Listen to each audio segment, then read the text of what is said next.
제가 이런 글을 읽은 적이 있습니다. 인간의 언어에서 가장 마음 아픈 중 하나는 다침이라는 단어입니다. 라는 글귀였습니다.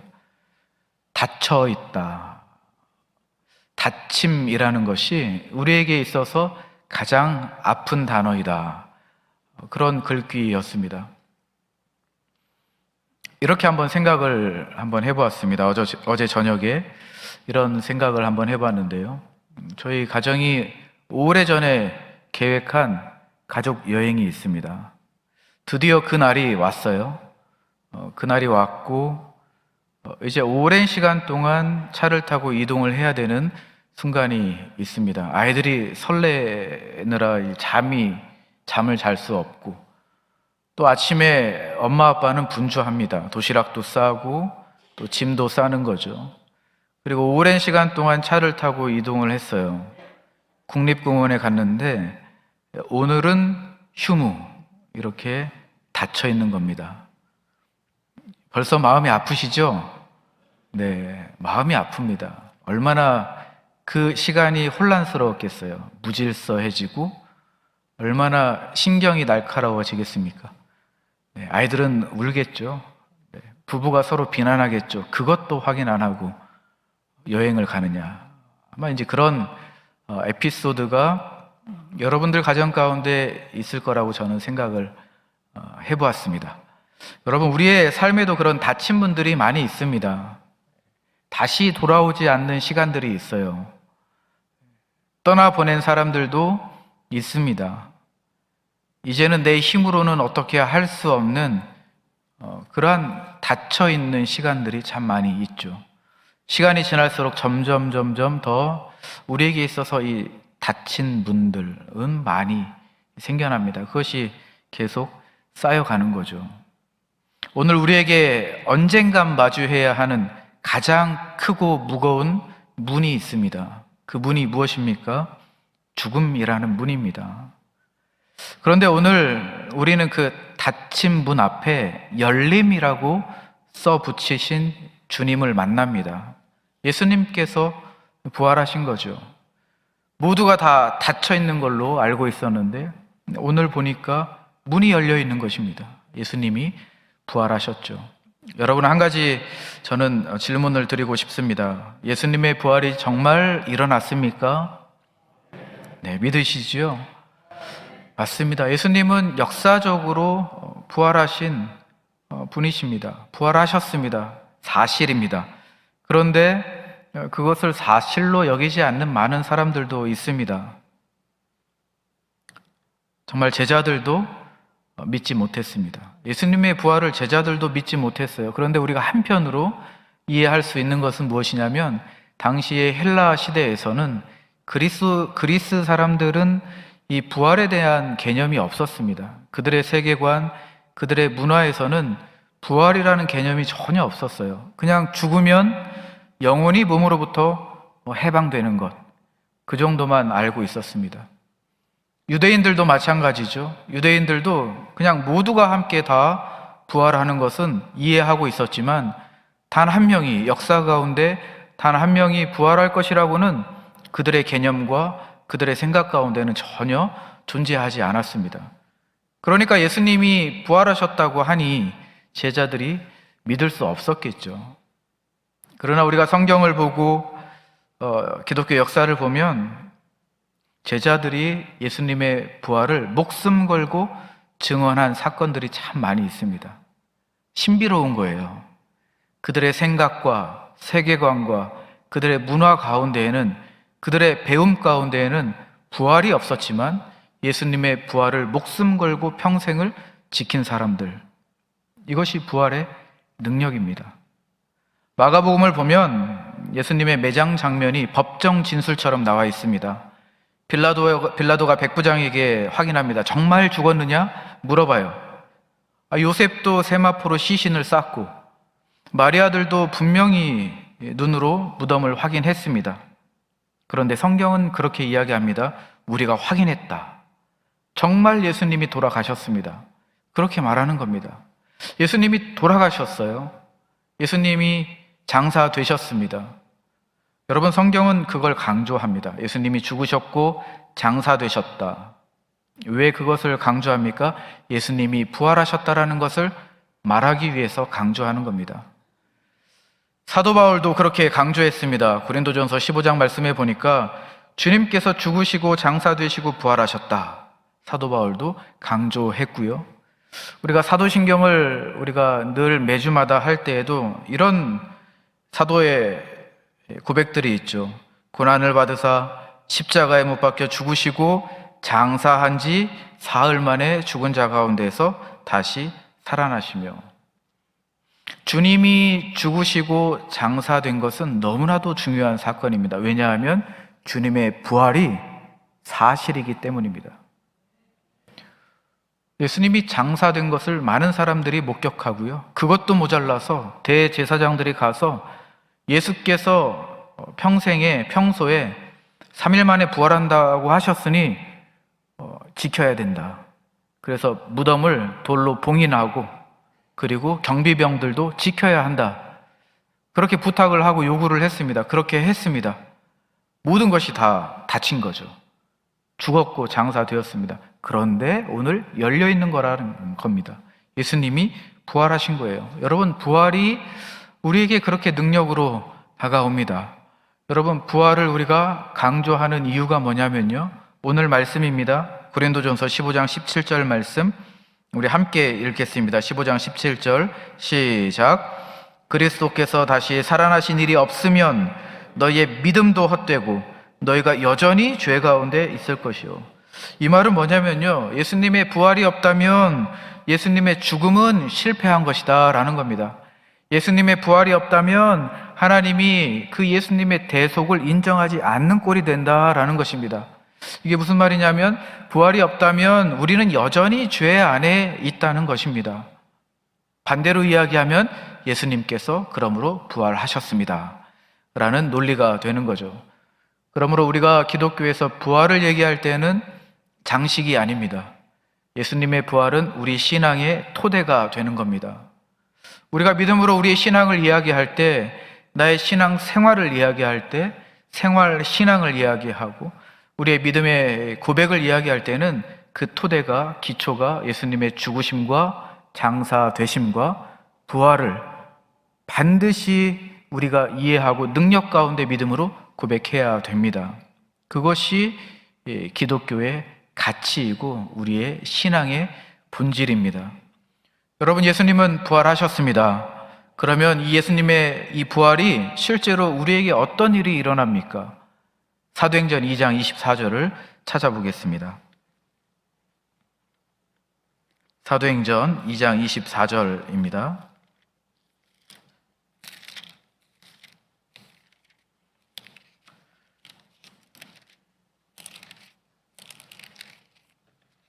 예수님의 부활이 사실이라면 우리에게 24절과 같은 일이 일어나는 겁니다. 함께 읽겠습니다. 시작. 하나님께서 그를 사망의 고통에서 풀어 살리셨으니 이는 그가 사망에 매여 있을 수 없었음이라. 우리 뒷부분입니다. 더 이상 사망, 죽음에 매여 있을 수 없다라는 겁니다. 예수님의 부활이 사실이라면 우리는 더 이상 죽음에 매여 있을 수 없다라는 겁니다. 이것을 조금 더 원문적으로 직역을 하면 더 이상 우리는 죽음이라는 손아귀에 붙들려 있을 수 없다라는 것입니다. 예수님의 부활 신앙이 우리에게 없다면 우리는 여전히 이 사망이라는, 죽음이라는 손아귀에 붙들려 있어야 합니다. 그러나 예수님께서 부활하셨기 때문에 그 부활의 능력이 우리에게 있고 우리가 믿음으로 신앙을 고백할 때에 죽음이라는 이 손아귀에서 우리가 풀려난다라는 것입니다. 그것이 성경이 우리에게 주시는 말씀이죠. 죽음으로부터 해방, 사망으로부터 자유로워진 우리의 신앙 고백이 되는 것이죠. 히로 오노다라는 일본 병사가 있습니다. 이것은 실제인데요. 1945년에 제2차 세계대전이 끝났습니다. 그런데 이 병사는 필리핀 밀림에서 29년간 전쟁을 하고 있었습니다. 모든 사람들이 다 전쟁이 끝나서 철수했는데 이 사람은 필리피 밀리만에 혼자 있었던 거예요. 그러니까 29년을 더 혼자 전쟁을 한 겁니다. 여러분, 죽음도 마찬가지입니다. 우리에게 죽음도 마찬가지예요. 예수님이 부활하신 이 아침에 전쟁은 다 끝난 겁니다. 죽음은 여전히 우리에게 위협적으로 달려 들어오고 있지만 그 죽음이라는 것은 패배한 적입니다. 맞습니까? 우리는 그 사실을 알고 있습니다. 예수님의 부활을 우리가 믿음으로 고백하는 사람들은 예수님이 부활하시는 순간에 그 죽음이라는 것이 패배했다. 더 이상 사망이 없다라는 겁니다. 여러분, 그런데 우리가 이 죽음이 우리에게 달려 들어오는 것은 뭐냐면 딱 하나입니다. 죽음이 우리를 더 좋은 곳으로 데려가는 것입니다. 믿으십니까? 그곳이 천국이라는 거죠. 여러분, 이전에는 이 죽음이라는 것이 우리를 해치는 겁니다. 그런데 지금은 이 죽음이라는 것이 우리를 완성시키는 통로가 되는 것입니다.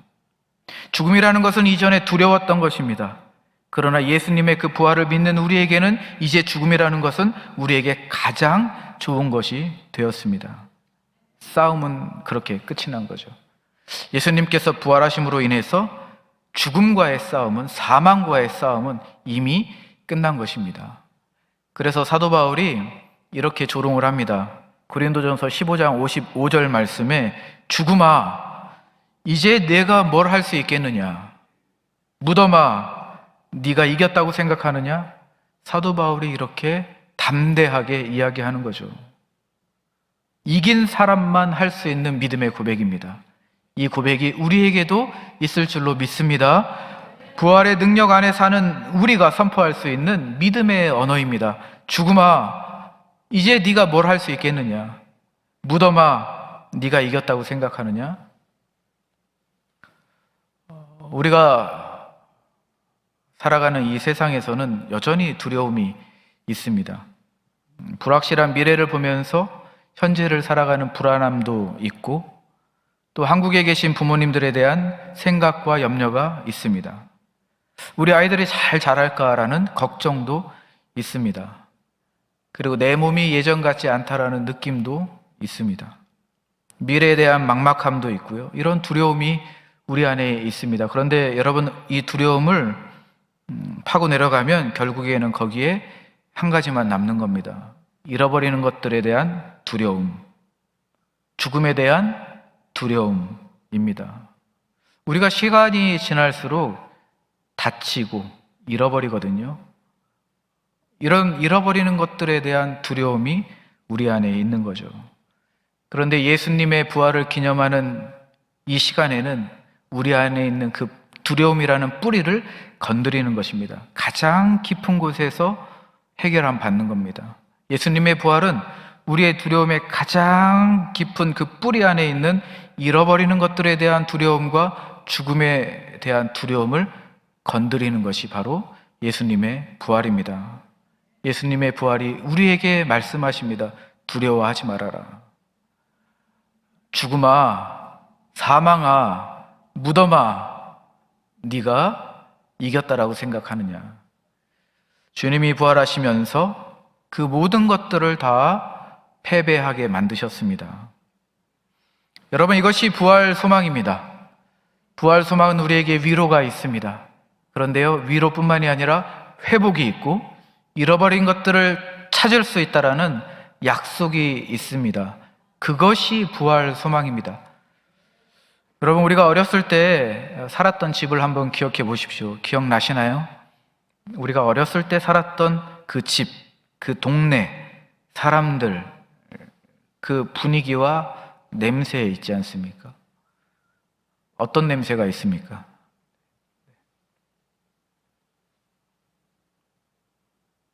대답하기 싫으신 모양인데요. 그럼 제가 한번 제 기억을 되살려서 제가 살던 어린 시절에 그 골목이 있었던 것 같아요. 이 담과 담 사이에 골목이 있고, 그리고 어린 시절에 놀았던 그 지역, 그리고 한 지붕 안에서 여러 가정들이 살았던 그 시절들이 기억이 나고, 방 한 칸에서 있었던 그리고 조금 지나서 현대빌라로 이사했던 그 좋았던 추억, 그리고 조금 더 지나서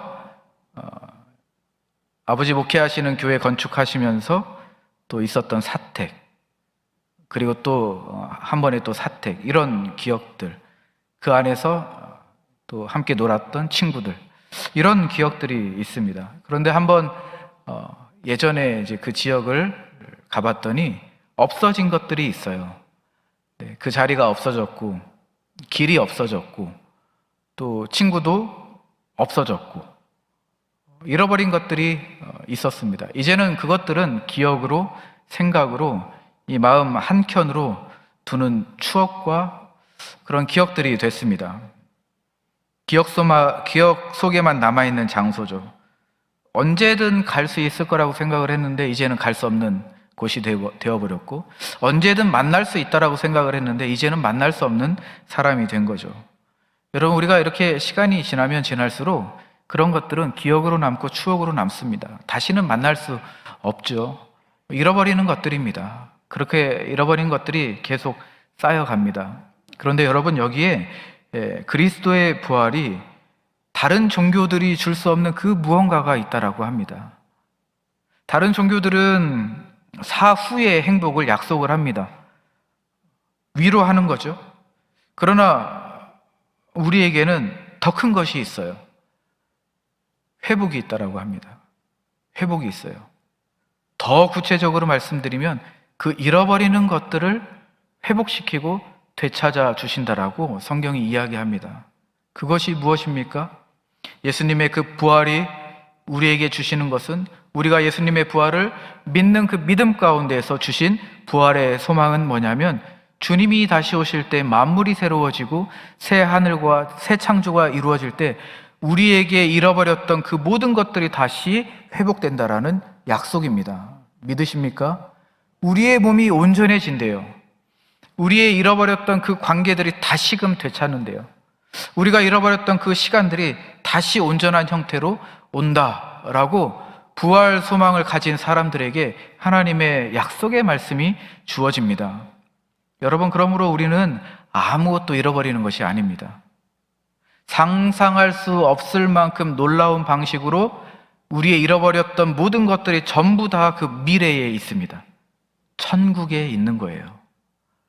여러분, 너무나도 놀라운 말씀이죠. 이 말씀이 살아있는 소망이다, 이렇게 이야기합니다. 베드로전서 1장 3절 말씀 한번 찾아보겠습니다.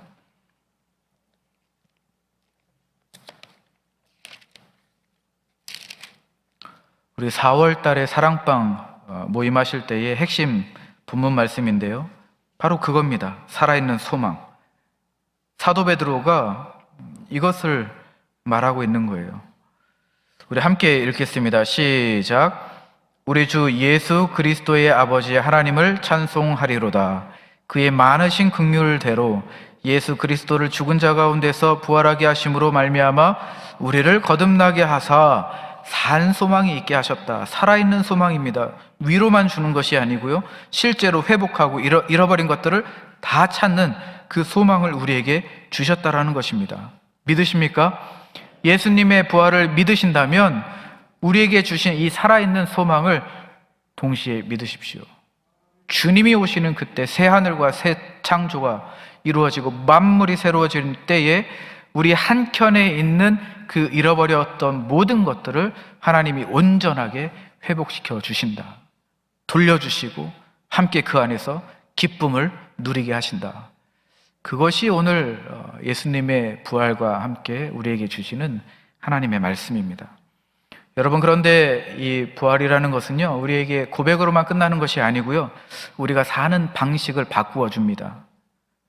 죽은 다음의 이야기뿐만이 아니라 부활은 지금 오늘을 바꾸는 힘이 있습니다. 그 능력이 있는 거예요. 우리 마지막으로 로마서 6장 4절 말씀 한번 찾아보겠습니다. 로마서 6장 4절 말씀입니다.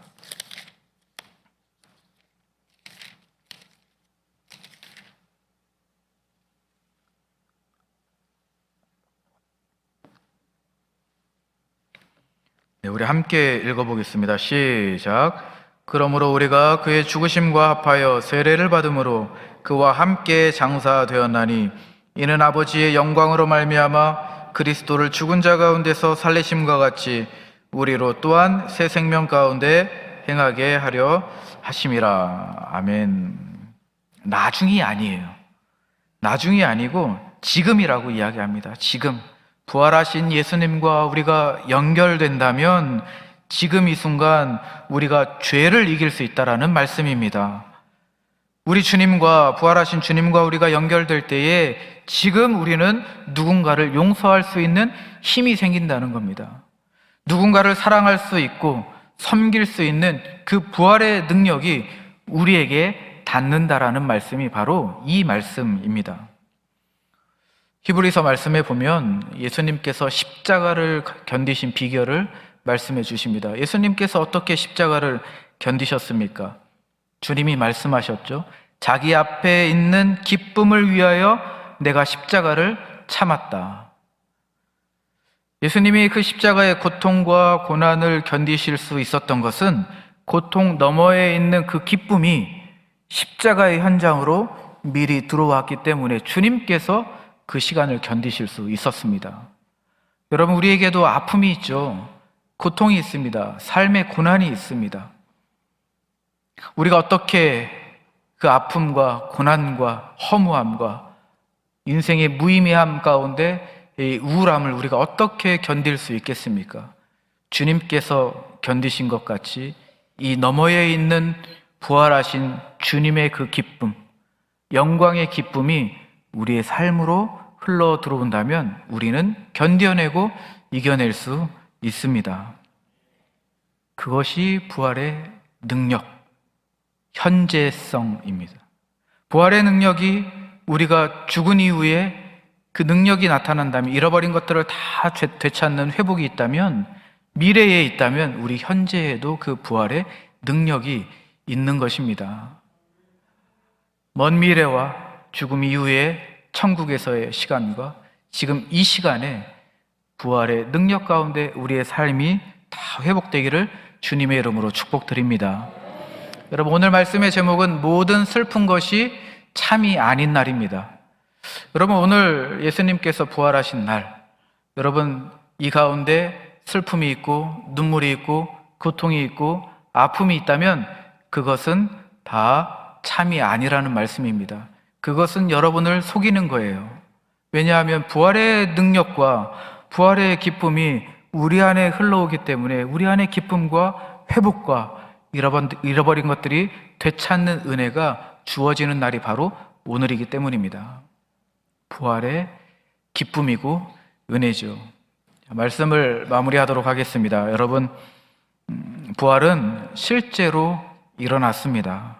역사 위에 기록된 사건입니다. 예수님의 부활이 우리에게 무엇을 말합니까? 죽음의 전쟁은 끝났다.